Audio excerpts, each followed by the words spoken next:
lamang sa lupa'y para akong inaalon at nalulunod sa batikos ng mundo, sa kung ano lamang ang kaya ko.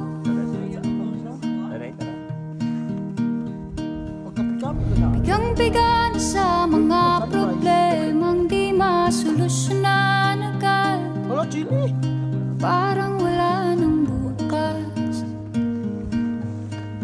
Pwede bang umiwas?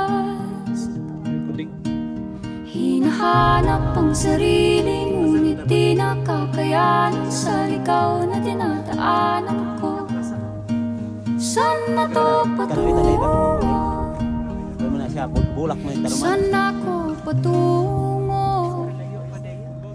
King Louis. Dahan-dahan